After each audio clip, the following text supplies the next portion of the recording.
Guillaume Faury qui est avec nous en plein salon du Bourget. Merci infiniment de venir nous voir entre deux signatures de contrat parce que ça n'arrête pas, évidemment. Vous avez plutôt le sourire en ce moment. C'est quoi le bilan global que vous en tirez déjà pour Airbus? Ça a commencé en début de semaine. Oui, donc on est au jour 3 Ouais. et le salon dure jusqu'à la fin de la semaine, donc on tire les bilans à la fin. Ah, Mais d'accord. Il y a un bilan d'étape quand même. C'est un bon début, voilà. Au bout de 3 jours, on a à peu près 240 signatures, dont 140 fermes, donc c'est beaucoup. C'est en ligne avec vos espérances ou Oui, bien il y tout a à eu un fait. peu de bonus? Non, c'est cohérent. Enfin, on ne sait jamais vraiment trop comment ça se termine, parce que les dernières négociations peuvent conclure, peuvent ne pas conclure. C'est un rendez-vous d'étape dans l'année, mais l'année ne se termine qu'à la fin de l'année. Et donc, il n'y a pas d'objectif précis, mais c'est un bon salon. Alors, vous n'aimez pas trop parler de prix catalogue, ce genre de choses, mais 240 avions, allez, donnez-nous un ordre de grandeur. Ça représente combien de dizaines de milliards? Bon, il faut compter à peu près 100 millions pour un avion court-moyen courrier, D'accord. 250 millions pour un avion long courrier. Voilà, c'est les ordres de grandeur, c'est pas des prix, Ouais. mais c'est des ordres de grandeur. Donc, vous nous laissez faire l'addition nous-mêmes, ça fait... Quand même, faut travailler un petit peu. Oui, ça fait pas mal d'argent. Alors, vous annoncez ces contrats. Votre grand concurrent Boeing, lui, ne fait pas d'annonce parce que c'est vrai que c'est un contexte douloureux, difficile, dramatique, même après le crash d'Air India. Alors, évidemment, personne ne se réjouit de cette affaire terrible. Mais est-ce que des clients, quand même, se reportent de plus en plus vers vous, vu tous les déboires que connaît Boeing? Alors, Boeing est en difficulté depuis maintenant Ça fait plusieurs années, ouais. de nombreuses années, oui. Nous, on a un carnet de commandes qui est très rempli, donc on n'est pas en mesure de répondre à des demandes à très court terme pour remplacer des avions qui auraient été commandés chez un autre constructeur, essentiellement Boeing. En revanche, sur le long terme, oui, on voit qu'on a un attrait fort pour nos produits, mais je pense que c'est aussi sur le mérite de nos produits, de ce qu'on fait, et on reste concentré. Vous savez, on ne s'énerve pas trop vite, on essaie de faire notre boulot, de le faire bien, on est dans une industrie qui est exigeante, voilà, donc on reste concentré sur ce qu'on a à faire nous-mêmes. Est-ce qu'il n'y a pas quand même, vous l'avez un peu évoqué, un problème de trop-plein? Est-ce que vous arrivez à faire face à toutes ces commandes? Alors, on a beaucoup de succès avec nos appareils. On a des compagnies aériennes qui sont en concurrence les unes avec les autres. Ouais. Donc, la compétitivité différentielle des appareils est importante. Et en fait, les nouveaux appareils consomment beaucoup moins de carburant, ce qui les rend aussi beaucoup plus compétitifs. Et donc, toutes les compagnies aériennes vont vers nous pour essayer d'accéder à notre capacité de production, à nos appareils. Et on a aujourd'hui plus de 8700 commandes, alors qu'on produit en gros 800 appareils par an. Donc ça veut dire un carnet de commande plein sur une douzaine d'années. On a 11 ans, voilà, Ouais. on a 11 ans de carnet de commande au niveau de production actuelle. Alors, on essaye d'augmenter la production le plus vite possible. Effectivement, notre défi du moment, c'est d'arriver à mobiliser l'ensemble d'une chaîne de fournisseurs très, très large, très internationale, pour avoir tous les composants à l'heure, pour pouvoir livrer les avions et monter en cadence le plus vite possible. On n'est pas encore revenu au niveau de production qu'on avait juste avant le Covid. Ah bon? D'accord. Votre concurrent historique, on l'a évoqué, c'est Boeing. Il y a un autre concurrent qui est en train d'émerger, qui vient de Chine, qui s'appelle Comac. Est-ce que c'est un concurrent qui commence à vous faire de l'ombre et qui vous en fera de plus en plus dans les années à venir? Alors, il ne nous fait pas encore d'ombre au sens de part de marché. En revanche, c'est un nouveau joueur sur notre terrain de jeu. Il est chinois, sur un marché qui représente 20% du marché mondial. Il est détenu par l'État chinois, donc il fait l'objet de beaucoup d'aides et ça fait partie de la stratégie chinoise. C'est une concurrence déloyale. On le prend très, très au sérieux. C'est une concurrence qui joue avec des règles différentes, donc effectivement, elle nous inquiète.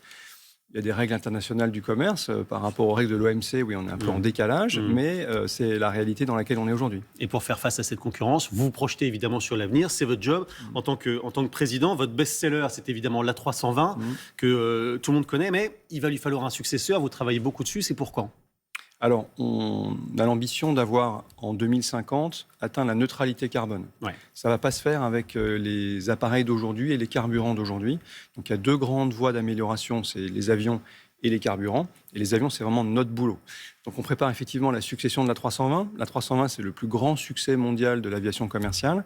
Et c'est aussi 75% des avions qu'on livre chaque année. Ouais. On a l'intention de lancer le programme pour son successeur à la fin de cette décennie, donc aux environs de 2030, pour une entrée en service dans la deuxième partie de la prochaine décennie. On voit que le travail de l'industriel, c'est d'être sur le très long terme, parce que ça engage évidemment des sommes et des investissements qui sont colossaux. Cet objectif de neutralité carbone en 2050 dont vous nous avez parlé, c'est vraiment stratégique, c'est majeur. On a vu encore cette nuit les conclusions d'une étude de scientifiques sur le réchauffement climatique. Est-ce que vous nous dites ce matin, oui, 2050, on va y arriver, est-ce que c'est tenable? Alors, on a un plan crédible pour arriver à 2050, mais qui nécessite beaucoup de choses en attendant. Ouais. Sur les avions, on est sur la bonne trajectoire. Sur tout ce qui est technologique, je pense qu'on va y arriver. Il y a du travail à faire sur le trafic aérien, parce qu'une grosse partie des émissions de carbone qui sont liées à l'inefficacité de la façon dont le trafic aérien est géré. Et on est encore avec des outils qui datent de la fin de la Deuxième Guerre mondiale. On se parle au téléphone pour faire voler les avions, alors qu'on pourrait avoir un ciel numérique qui soit beaucoup plus efficace. Donc il y a cette transformation à faire. Les technologies sont prêtes, mais il y a des sujets sociaux, on va dire. Et puis il y a les carburants. Et ça, c'est le plus gros sujet. C'est à peu près 40 à 50% de l'équation finale pour arriver à décarboner. Il faut passer des carburants qu'on appelle les carburants d'aviation durable, qui sont des biocarburants au début, et puis après des carburants synthétiques. Vous aviez parlé d'un avion fonctionnant à l'hydrogène en 2035. C'était une annonce forte, mais 2035, ça ne sera pas tenu. Non, on ne va pas tenir 2035 pour deux raisons principales, pour trois raisons, mais je vais en citer deux.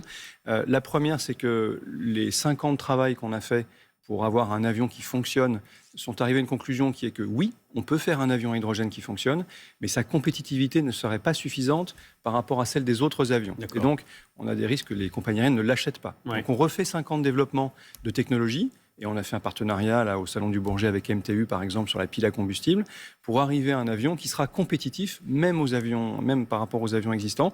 Et puis, on a le sujet de la montée en puissance de la production d'hydrogène vert. Ouais. Et ça aussi, ça prend du retard. Alors, vous êtes aussi très présent, on a parlé de l'A320 sur l'aviation civile, mais vous êtes très présent dans l'aviation militaire, bien sûr, grâce notamment à l'A400M. Est-ce que les tensions géopolitiques qu'on voit là aussi tous les jours dans le journal encore, ce contexte international, il renforce la demande en aviation militaire ou pas ? Alors, il y a un très gros besoin de monter les dépenses en défense et sécurité, en particulier en Europe. Ouais. Et il y a un certain nombre d'événements qui ont fait que l'Europe s'est rendu compte qu'il fallait qu'elle se réarme, alors que pendant des décennies, on a désarmé. Ce qui se passe à l'Est, avec le conflit russo-ukrainien, et puis une forme de désengagement des États-Unis par rapport à l'Europe, avec le regard plus tourné vers la Chine. Donc l'Europe a un plan de réarmement. Et un réarmement au sein de l'Europe, parce que c'est ça le sujet. Si l'Europe se réarme, mais en finançant vos concurrents, ça ne va pas vous plaire. Alors, il y a 3 sujets, mais il y a 2 sujets principaux. Un, c'est dépenser plus d'argent pour se réarmer. Le deuxième, c'est acheter plus européen. Ouais. Aujourd'hui, la majorité des équipements de défense qui sont achetés par les Européens ne sont pas achetés en Europe. Et donc, il y a un vrai sujet de manque de souveraineté. Donc, dépenser plus d'argent pour sa sécurité, dépenser en achetant souverain, c'est-à-dire beaucoup plus en Europe, et puis coopérer ensemble, parce qu'en Europe, on a tendance à être très fragmenté dans les dépenses de dépenses.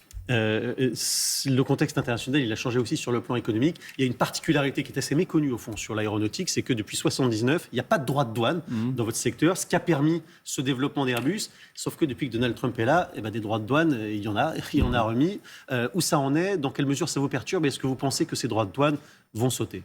Alors, ça nous perturbe. Ça nous perturbe surtout sur nos activités aux États-Unis. Et en fait, ce que j'essaye de dire, c'est que ça perturbe encore plus les acteurs américains. En fait, les droits de douane qui ont été mis par l'administration américaine partent du principe que la balance commerciale américaine est très fortement déficitaire, sauf que sur l'aéronautique, ils sont extrêmement bénéficiaires. La balance commerciale américaine sur les biens d'aéronautique civile, elle est très favorable. Et donc, en fait, ça abîme d'abord l'économie et l'industrie aéronautique américaine. Donc on a de bonnes raisons de penser que ça va revenir effectivement en 1979, mais ça fait partie d'une négociation plus large, ça avance doucement, et donc pour l'instant ça nous ennuie, mais on espère qu'on va arriver à revenir à quelque chose de plus favorable. Et d'un mot sur la désindustrialisation en France, vous c'est une industrialisation réussie, que faire pour relancer l'industrie en France ? Eh bien, il faut travailler la compétitivité. Ouais. Et c'est le gros sujet européen, c'est le gros sujet français.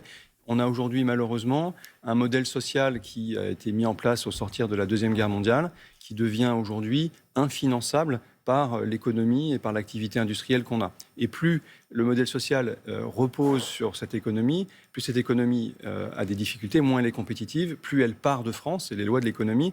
Et donc, on a un déséquilibre qui est en train de s'accélérer. Il y a un vrai sujet de rééquilibrage des dépenses et des recettes pour l'État. Les recommandations d'un grand patron français dont le carnet de commandes est plein. 240 avions vendus lors du Salon du Bourget. Merci beaucoup, Guillaume Faury.